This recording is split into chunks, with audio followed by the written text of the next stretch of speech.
Hi friends, ఇప్పుడు నేను చూపించే వీడియో బిట్రగుంట. బిట్రగుంట అంటే నెల్లూరు జిల్లాలో బిట్రగుంట. ఈ బిట్రగుంట అనే ఊరు మన బ్రిటిష్ వాళ్ళకి చెన్నై సెంట్రల్ తర్వాత వాళ్ళకి చాలా నచ్చిన ప్రాంతం. ఈ బిట్రగుంటకి ఈ పేరు ఎలా వచ్చిందో ఎవరు పెట్టారో చెప్తాను చూడండి. ఇప్పుడు ఈ బావి ఉంది కదా, ఇదిగో ఈ బావి నీళ్ళ బావి. ఇది సూపర్ ఎక్సలెంట్ మంచి నీళ్ళ బావి. ఇది ఎక్సలెంట్గా ఉంటాయి నీళ్ళు. అయితే ఈ మెట్లు కూడా క్రాస్గా దవ్వారనమాట. మనం ఒక అండర్ బ్రిడ్జి లాగా, అండర్ బ్రిడ్జి అండర్ గ్రౌండ్ అంటాం కదా, అలా మెట్లు క్రాస్గా ఆ సైడు ఈ సైడు అలాగే ఉండిచ్చేసి క్రాస్గా దవ్వుకుంటూ లోపలికి వెళ్ళారు.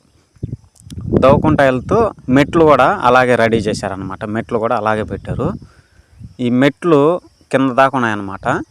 ఇప్పుడు అదంతా కింద పూడిక వచ్చేసింది. పూడిక అంటే మట్టి బురద ఎక్కువైపోయి పూడికలాగా వచ్చింది.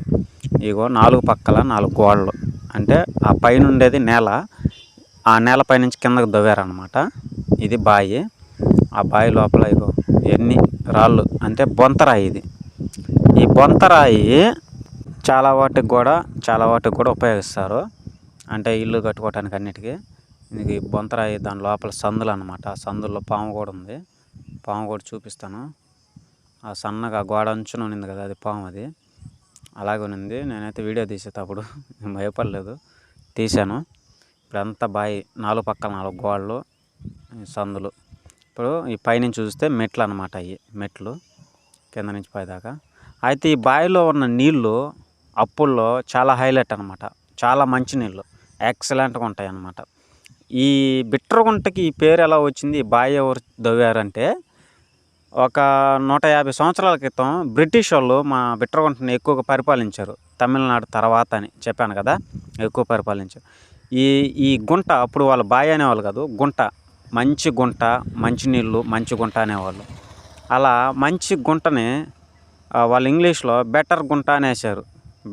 బెటర్ గుంట అన్నారు. అంటే తెలుగు ఇంగ్లీష్ కలుస్తుంది కదా, అలా బెటర్ గుంట అన్నారు. ఇంకా మన వాళ్ళు కూడా ఎస్ యు రైట్, ఇది బిట్రగుంట. మన వాళ్ళు వచ్చి రానట్టుగా ఉంటుంది అన్న. బెటర్ అంటే తెలుగులో వాళ్ళు బిట్రగుంట అంటారు. అలా బ్రిటిష్ వాళ్ళు పెట్టింది ఫ్రెండ్స్, ఇది బిట్రగుంట.